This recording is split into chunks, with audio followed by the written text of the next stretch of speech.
by the way, what are the analysts who are thinking about your stock price going to think when TSG, a major legitimate company, not some rinky-dink establishment, says that you have an overinflated stock price? Yeah, I don't think this is going to be good when this circulates. Yeah, just for comparison, Comcast has about half the stock price right now, and the same, if again, not financial advice. Not financial advice. Hashtag. The same, if not more, market capitalization. Also, Warner Brothers, I do believe they're doing pretty well as far as stock price versus market capitalization. So this is a key thing here. That Disney Plus metric is so tied to their stock price right now. If the guys who run Bluey, and I had a long Twitter thread that was basically, hey, you guys who make Bluey, I think you need to understand that you hold the entire Walt Disney Company in your hands right now. Right. If you decide to yank your stuff from Disney Plus, everything going on with Disney right now is tied to this streaming service that they have spent $13 billion, maybe $15 billion on right now. And they can't just say, we're going to stop. They have to keep going, and they have to keep spending money, and they have to do whatever and they're probably going to end up killing Hulu in order to merge it with Disney Plus, which is a horrendous idea. Everything is tied to that Disney Plus subscriber number and the ARPUs for Disney Plus, and they have nothing they can do. I don't think that I think TSG understands this right now, because if those numbers keep going down, the stock price will keep going down, and they need those numbers to go up for the Hulu issue. I don't know how familiar your audience is with the January 2024 situation. Well, we're pretty familiar with it. We've talked about Hulu and the Hulu timeline. In fact, guys are constantly asking me, they were asking me this morning, what's the status on the Hulu arbitration? I said, guys, they have not settled that arbitration. That is still going on right now. They have not come to a number. So we actually still do not know how much they're going to have to pay out for Hulu. That's not decided yet. So the only thing we have is a minimum. We've all been going, every source has been going on the minimum. But if they're going through arbitration, Disney is not paying the minimum. Okay?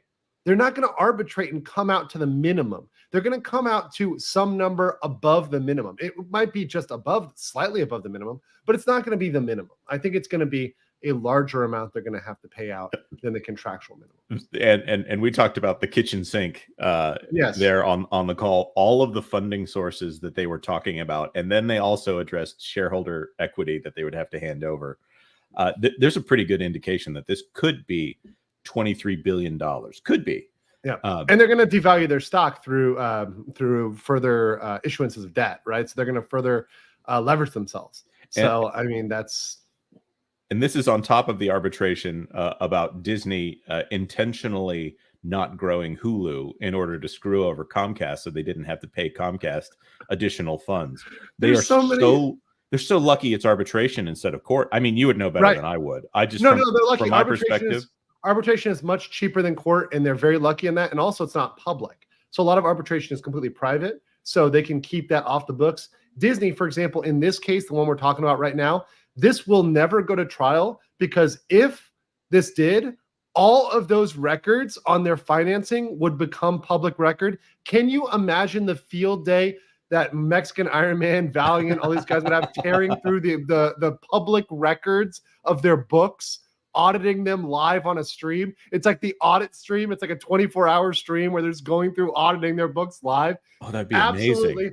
Amazing. Would destroy them and absolutely be, I mean, that would be a nightmare for Disney, an absolute nightmare for Disney. And then, of course, the SEC comes knocking, right? And that's a whole separate can of worms, because once this stuff is out there in public, the SEC has to do something about it. They can protect their friends and allies because, they're all playing for the same team right now politically in terms of the administration.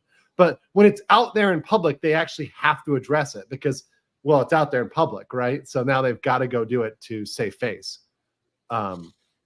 Yeah, and good to see Stealth the Alternate in the chat. I appreciate you stopping by to hang out. What's up? Good to see you. Also, 2 super chats. Rob Biller says, think of the money to be made if Disney were made a classic Disney streaming video on demand, 1930s and 1980s.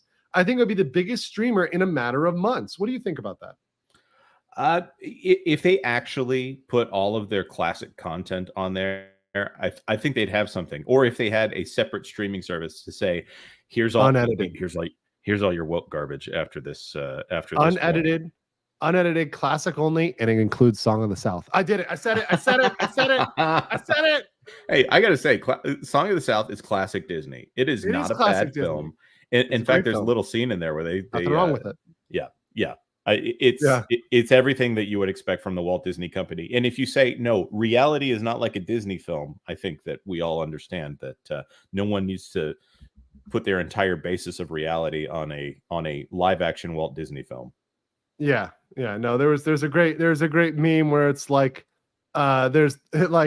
we've finally done all of the live action remakes of Disney films. What else can we do? And then there's a guy in the boardroom who's like, well, there's one we haven't done. And they're like, kill this man, get rid of him. And the guy's doing like the Gendo from Evangelion, like, do it, It's Song of the South. Oriental Land Company would love it. They put something in Tokyo Disneyland.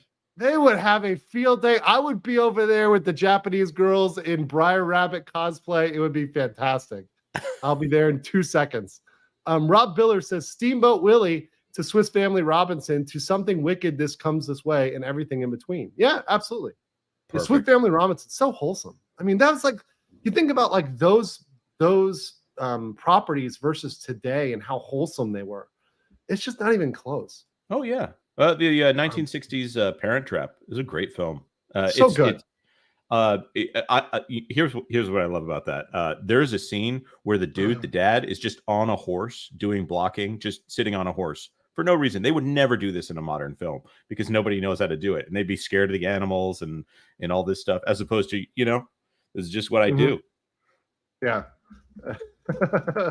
Let's say who would star in the remake? It's like I know the meme was like Idris Elba in Song of the South, but that'd be pretty hilarious. That'd be amazing. All right, well, let's continue though. Going towards here, by 2022, Fox's pattern of self-dealing and Hollywood accounting. By the way, Jonas, in case you don't know, I love it, and I'm going to use this term because this lawsuit lays out that the term Hollywood accounting literally means cheating and cooking the books. Perfect. And I love that they've capitalized it. As that, yeah. Wait, they have that in the definitions at the beginning of this lawsuit. Hold on, let me scroll up here. So we're on page. I'm going to keep my place here, page 6. So yeah, this is beautiful. Let me read this to you. The term Hollywood accounting refers to the opaque and creative methods frequently employed by major television and film studios to cheat those who share in the profits of TV and films.